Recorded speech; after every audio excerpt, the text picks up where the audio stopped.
Olá! Nesta aula vamos começar o estudo dos gases. Para isso, vamos definir o que seria o gás ideal.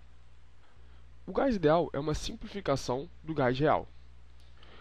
Por que isso? Porque, fazendo essa simplificação, nós podemos provar algumas leis que depois possam ser extrapoladas para o gás real. E também porque o gás ideal é muito próximo de alguns gases reais. Para que um gás seja considerado ideal, ele tem que possuir as seguintes propriedades. Ele tem que ser composto por partículas pontiformes.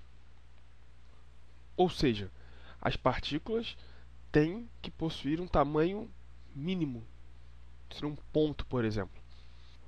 A segunda propriedade é que as colisões entre essas partículas têm que ser elásticas. Ou seja, não ocorre a perda de energia quando duas partículas se chocam. Outra característica importante é que as partículas do gás ideal não interagem entre si, salvo quando elas colidem. E a última, mas também importante característica de um gás ideal é que as partículas se movem em um movimento aleatório, também conhecido como movimento browniano. O que isso quer dizer? Quer dizer que não existe nenhuma direção preferencial, nem para cima, nem para baixo, elas são simplesmente aleatórias. Não se pode dizer que existe uma corrente para onde as partículas estão indo. Bem, essas são as 4 características principais para um gás ser considerado ideal. Agora nós vamos definir 3 variáveis de estado que nós vamos utilizar nessa parte da matéria. A primeira é a pressão. A pressão ela decorre do choque das partículas que compõem o gás com alguma superfície, parede, corpo, o que for. A segunda delas é o volume, que é autoexplicativo, é o espaço no todo que o gás que está sendo estudado ocupa. Pode ser o cilindro, por exemplo, se for um gás aprisionado, um cilindro de oxigênio, um cilindro de CO2, e a temperatura a que este gás se encontra.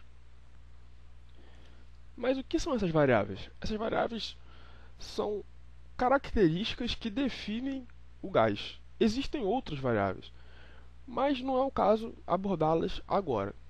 Só vale saber que existem outras e que as variáveis elas definem como o gás se encontra. Agora nós vamos começar a estudar as transformações que podem ocorrer com o gás. A primeira delas será a transformação isotérmica, ou seja, a que possui a temperatura constante. Para isso, nós vamos utilizar um gráfico pressão, aqui, por volume, aqui embaixo.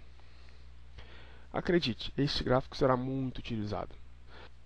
Agora nós vamos imaginar a seguinte experiência. Nós temos uma amostra de gás e vai ser a mesma amostra em toda a experiência. Ou seja, nós não vamos mexer na quantidade de gás presente. Ou seja, a massa de gás será a mesma para todo o experimento. E nós temos um cilindro com um êmbolo móvel. Ou seja, eu posso variar um êmbolo com uma seringa e variar a temperatura não, variar o volume desse cilindro de modo a calcular diversos valores de pressão com a mesma temperatura, claro. Feito isso, eu vou fazer isso para todos os casos de volume.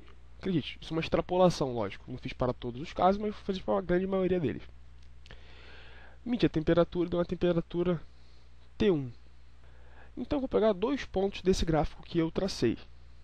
O ponto 1, que está aqui em cima, e o ponto 2, que está aqui embaixo. Esses são 2 pontos quaisquer. Não faz diferença quais seriam esses pontos. Aqui.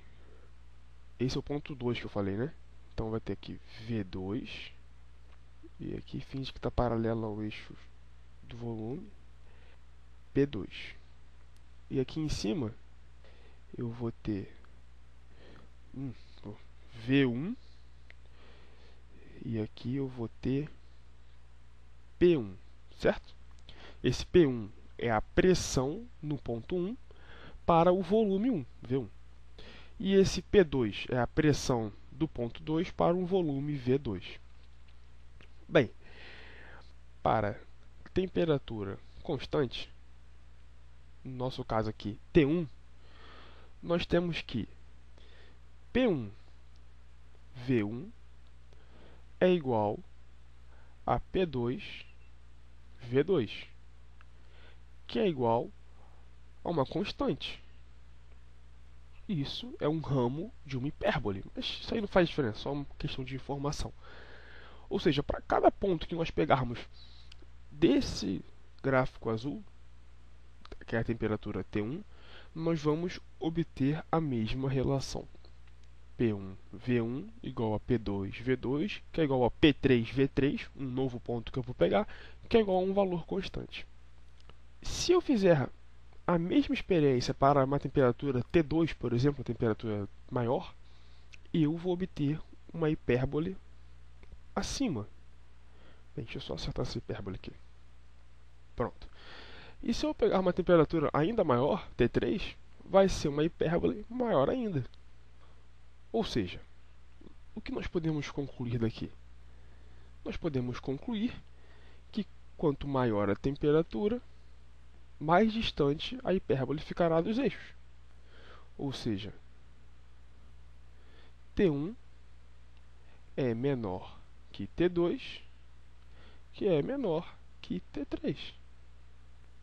Essas são duas coisas importantes. Primeiro, entender que isso aqui é verdade. Eu sei que é difícil entender isso apenas ouvindo, né? Apenas escutando o que eu estou falando. E que quanto maior a temperatura, mais distante a hipérbole vai passar da origem dos eixos. Ainda há duas outras transformações que eu acho que merecem destaque. A primeira é a transformação isobárica, né, que mantém a pressão constante, e a segunda é a transformação isovolumétrica, que mantém o volume constante. Mas eu acho que se eu for abordar essas duas transformações agora, a aula vai ficar muito grande. Então, melhor pararmos agora com 7 minutos e meio, 7 minutos, e eu vou fazer uma outra aula só com essas transformações. Deve ser a próxima aula, certamente. Bem, é isso. Até a próxima.